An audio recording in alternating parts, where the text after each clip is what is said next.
ஹர நம பார்வதி பதயே ஹர ஹர மகாதேவா. ஏதாவது கேள்விகள் இருந்தால் கேட்கலாம். அம்பா அம்மா நமஸ்காரம்பா. அம்மா நமஸ்காரம்.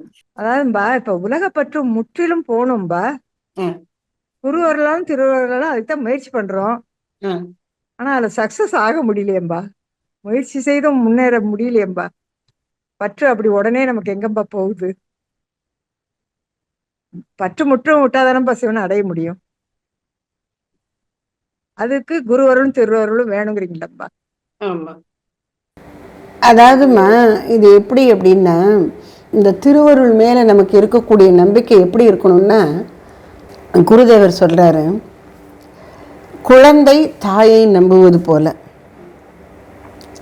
கற்புடைய மனைவி கணவனை மட்டுமே சார்ந்திருப்பது போல, ஒரு லோபி ஆகிய பணக்காரன் பொருளின் மீது பற்று கொண்டிருப்பது போல, அப்படிப்பட்ட தீவிர பற்று வேணுங்கிறார்.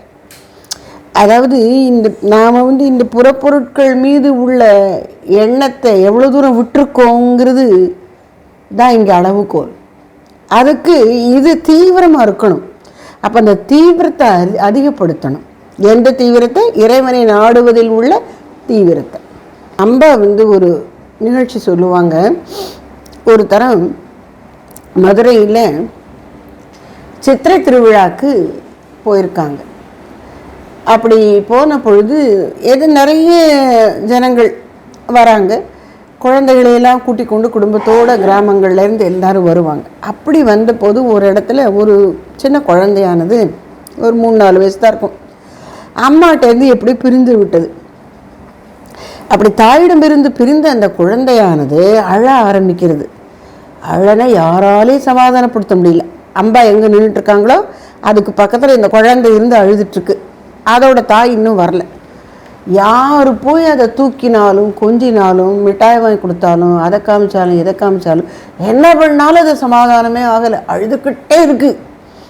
அப்புறம் இதிலெல்லாம் மைக்கிலெல்லாம் அனௌன்ஸ் பண்ணி எப்படியோ கொஞ்சம் நேரம் கழித்து அந்த அம்மா இந்த குழந்தை இருக்கிற இடம் தெரிஞ்சு அவள் வரான். அம்மா பார்த்தோன்னே இது ஓடி போய் கட்டிட்டு கொஞ்ச நேரம் எழுதிட்டு அப்புறம்தான் அழுக நிற்குது. அப்போ அம்பா சொன்னாங்க, எப்படி நாம் இறைவனை நாடினா இறைவன் கிடைப்பான்ங்கிறதுக்கு எனக்கு அன்றைக்கி அந்த குழந்தை அழுததை பார்த்து தெரிஞ்சது. அதை உணர்த்துவதற்காகவே அந்த அழுகிற குழந்தைகிட்ட என்னை கொண்டு விட்டுருக்கிறார் கடவுள்னு எனக்கு புரிஞ்சுதுன்னாங்க. அந்த தீவிரம் நமக்கு வரணும்னு நான் நினைக்கிறேன். அந்த தீவிரம் தான் பற்றாக்குறை. அழுதால் உன்னை பெறலாமே. ஆமா ஆமா ஆமா. அந்த அழுக வரமாட்டேங்குதுப்பா. பற்று ரொம்ப கூடி இருக்கிறதுனாலே அம்பா. எதுவாருனா நான் சொல்கிறேம்மா, அன்னையார் ஒரு இடத்துல அன்னையார்கிட்ட ஒரு பக்திமதி கேட்குறாங்க, அம்மா நான் ஆன்மீகத்தில் முன்னேறி இருக்கிறேன்னு எப்படி கண்டுபிடிக்கிறது அப்படின்னு கேட்குறாங்க. உடனே அன்னையார் சொல்கிறாங்க, உனக்கு எதுக்கு அந்த ஆராய்ச்சியெல்லாம், நீ அதை விட்டுரு, அது குருதேவர் பார்த்துப்பார். உன்னுடைய ஆன்மீக முன்னேற்றத்தை குருதேவர் அதுக்கு பொறுப்படுத்தி கொண்டிருக்கிறார். நீ அவரை தீவிரமாக நாடு, அதை மட்டும் நீ செய்.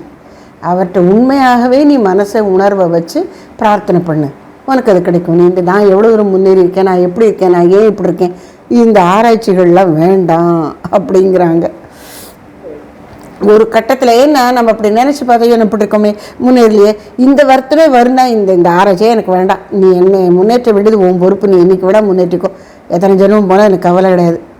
புழுவாய் பிறக்கினும் புண்ணியா உன்னடி என் மனத்தே வழுவாதிருக்க வரந்தர வேண்டும் இவ்வையகத்தே அப்படிங்கிறார். எனக்கு நீ புழுவா பிறகு கொடுத்தாலும் எனக்கு கவலை கிடையாது, ஆனால் நான் உன்னை மறக்கக்கூடாது, அதான் ஒரே கண்டிஷன் அப்படின்னு பகவானுக்கே கண்டிஷன் போட்டார். அதனால் நாம் அப்படி மட்டும் சொல்லிட்டு போய்கிட்டே இருப்போம்மா. இன்னும் ஒவ்வொரு சூழல்லையும் இறைவனை நினைப்போம், அதுவே நமக்கு வெற்றி தான். அதனால் நான் இன்னும் அதை அடையிலையே, எனக்கு அது கிடைக்கலையேன்னு ஏன் அந்த எண்ணத்தையே பிடிக்கணும்? இறை அருள் எனக்கு இருக்குது, அது என்ன காக்கும், அப்படியே அதை பிடிச்சிப்போமே. இப்படி மனசு உன்னை கிளப்பும் போது அதுக்கு மாற இந்த நல்ல எண்ணத்தை, தீவிரத்தை, விசுவாசத்தை கொண்டு வந்துடணும், அவ்வளவுதான். அது அந்த எண்ணம் வரும்போதெல்லாம் அதுக்கு மாற்று நல்லெண்ணத்தை மனசில் உருவாக்கி கொண்டே இருக்கணும். அப்போ தான் அந்த தீவிரம் அதிகரிக்கும். தீவிரம் அப்போ எனக்கு வயசாச்சு, எனக்கு உடம்புக்கு முடியலையே, இது முடியுமா, அந்த பேச்சே வேண்டாம். இப்போ கோயிலுக்கு போக முடியல, கவலை இல்லை. வீட்டிலையே முந்தியெல்லாம் பூஜை ரூமை எவ்வளோ அழகாக அலங்காரம் பண்ணி எல்லாம் செய்யுமே. இப்போ ஒன்றும் செய்ய முடியல, பூ வைக்கவே முடியல. எதுக்குமே கவலைப்பட வேண்டாம். நீ இருக்கிற இடத்துல மனசில் உள்ளே போயிடணும், அவ்வளோதான். இருக்கிற இடத்துல மனசு புறத்தில் நாடுவதை விட்டு உள்ளே போனாலே போதும். அதனால் எந்த ஒரு குறையும் நமக்கு குறையே இல்லை. ஏதோ ஒரு சூழல், புறச்சூழல் இருக்கணும். இந்த சரீரம் இருக்கிற வரையிலும், பிராரப்தம் முடிகிற வரையிலும் நாம் ஏதோ ஒரு சூழலில் வாழ்ந்தாகணும். அது கூட குறையத்தான் இருக்கும். அது எப்படியோ இருந்துட்டு போட்டோம். எனக்கு நீ வேணும், எனக்கு நீ வேணும் அப்படிங்கிற ஒரு எண்ணத்தை நாம் பிடிச்சிப்போம். அதுக்காகவே வாழுவோம். அப்போ நமக்கு இந்த எண்ணமே வராது. அதனால் நான் இன்னும் அடையலையேன்னா, அதாவது ஏக்கம், அருள் தாகம்ங்கிறது ஒன்று. அந்த குறையிலே நின்றுடக்கூடாதுன்னு நான் சொல்கிறேன். குறையிலே நிற்கிறதா அது இருக்கக்கூடாது. வேணுங்கிற தீவிரம் இருக்கணும். அதுக்காக நான் ரொம்ப இப்படி இருக்கேனே, நான் அப்படி இருக்கேனே அப்படிங்கிற அது வருத்தமாகவும் அது இருக்க வேண்டாங்கிறேன். நான் கடவுள் என்ன காப்பாற்றுறாருங்க, எனக்கு பொறுப்படுத்தி கொண்டிருப்பது இறைவன்.